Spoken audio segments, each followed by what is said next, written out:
Trey Sports. This is my take on Jameis Winston. He is set to have a combine this Saturday.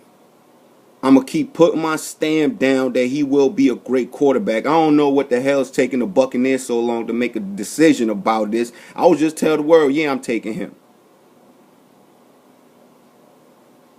This is the next great quarterback. I don't know what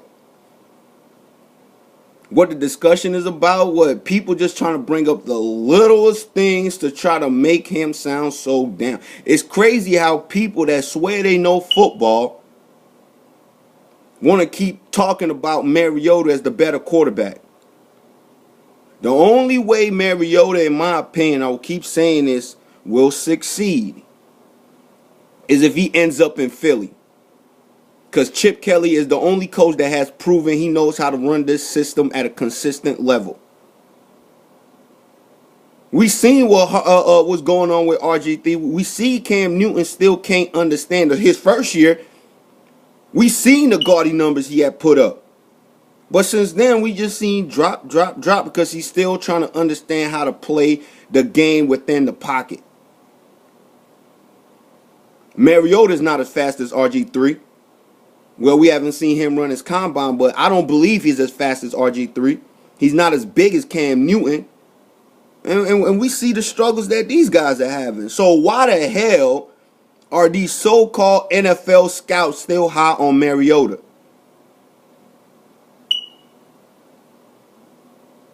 We seen quarterback after quarterback put them numbers up, not as effective as he did or as efficient as he did, but we seen quarterbacks put up those type of numbers at Oregon. So now because it's Mariota, because he's a nice guy, I still believe if Todd Gurley was healthy, he would have been the best player in college football. No questions asked. But I'm not trying to knock Mariota in no way, shape, or form. We are just talking about quarterbacks. We talking football here.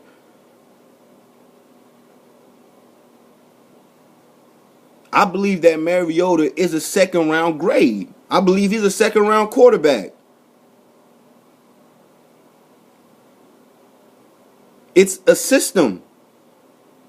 The best coach who knows how to utilize this system is Chip Kelly.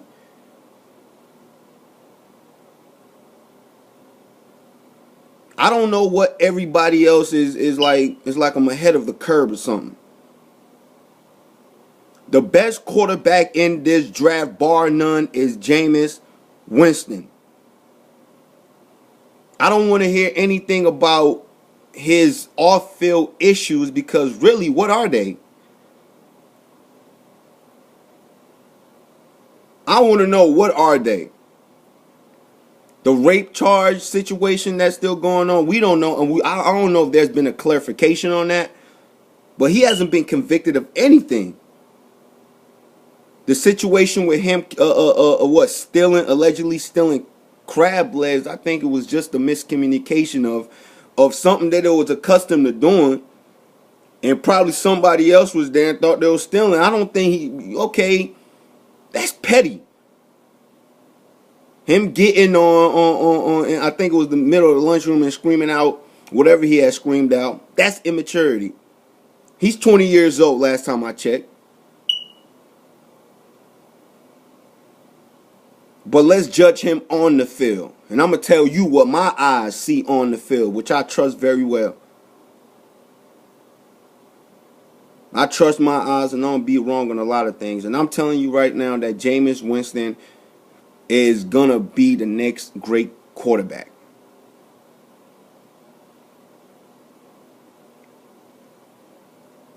I've been saying this and I'm going to be consistent on it.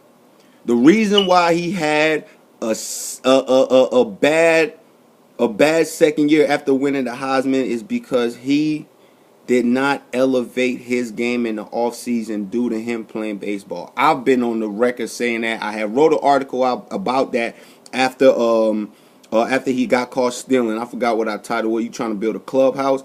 And I've been saying that over and over and over and over again. The reason why his play was so, we'll call it average this season, was because he didn't have chance to grow his mechanics and work on his footwork in the offseason, which you are supposed to do if you want to be a great quarterback.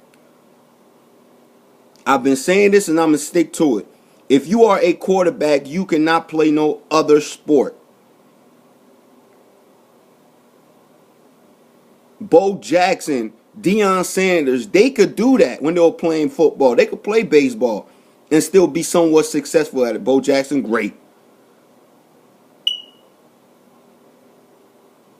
Quarterback is the hardest position to play in all the sport. It's too much that you have to know. George Whitfield, the quarterback guru, has been working with Jameis Winston to get him ready for the NFL draft workouts and everything. Winston has lost 12 pounds. Whitfield compared him to Ben Roethlisberger and Phillip Rivers. I can't knock that. But for me, I see it more as Ben Roethlisberger and Tom Brady. He has the escapability to throw off different platforms. His size, his mobility. It's Ben Roethlisberger. But his calmness, his demeanor, his fiery spirit, his clutch genes, his leadership qualities, in my opinion, are Tom Brady-esque. That's where my comparison is at. I don't see what the debate is about. I don't see what the talk is about. Jameis Winston will be a great NFL quarterback. He just has to say to himself, I hope somebody within his family said, look, we know you love baseball, but football is what you have the potential to be legendary in.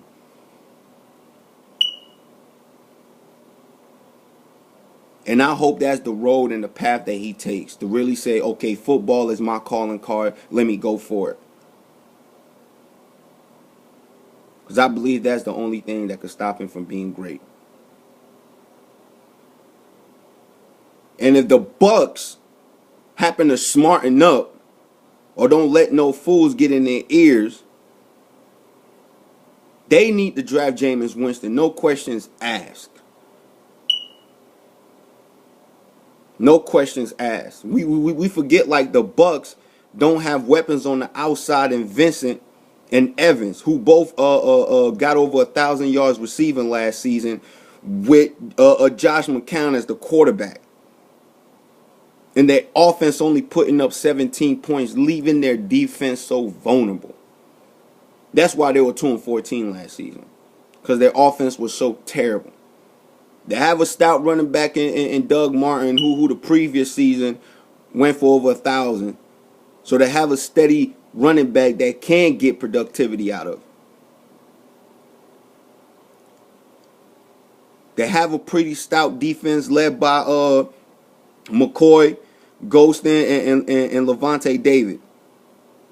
They have a core of defenders. They need to go out and get a corner, though, and maybe try to fix up some of their offensive line. But in my opinion, if you plug Jameis Winston into the Buccaneers, I believe they can make the playoffs.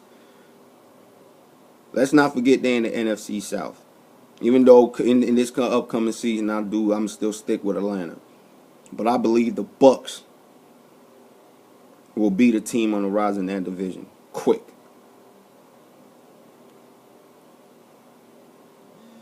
That's my take on the Jameis Winston. His combine is this Saturday. And for me, the combine is not going to make or break me. It don't. It don't.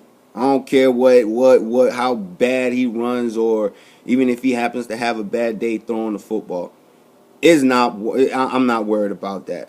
I've seen him make every throw in the book when the game time is on. But I think he will have a solid combine. He will press a lot of people. And I believe it will be a lock at number one. By the time it's all said and done, it's going to be a lock. Just like when Luck was getting drafted, it was a lock, number one.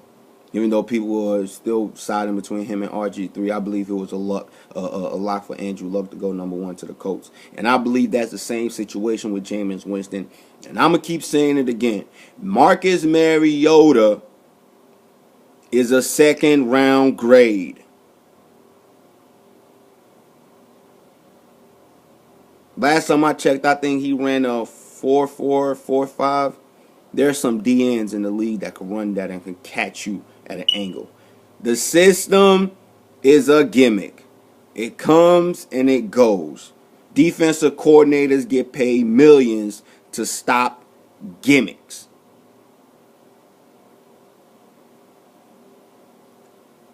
We seen it with everybody trying to run the wishbone, whatever the Dolphins were running with Ronnie Brown.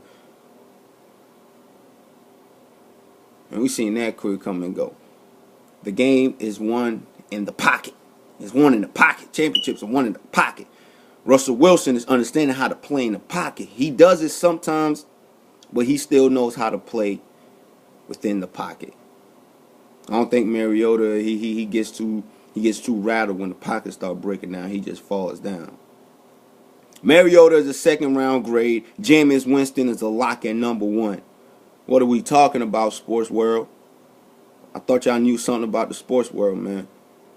Pulse Ray Sports, and I'm out.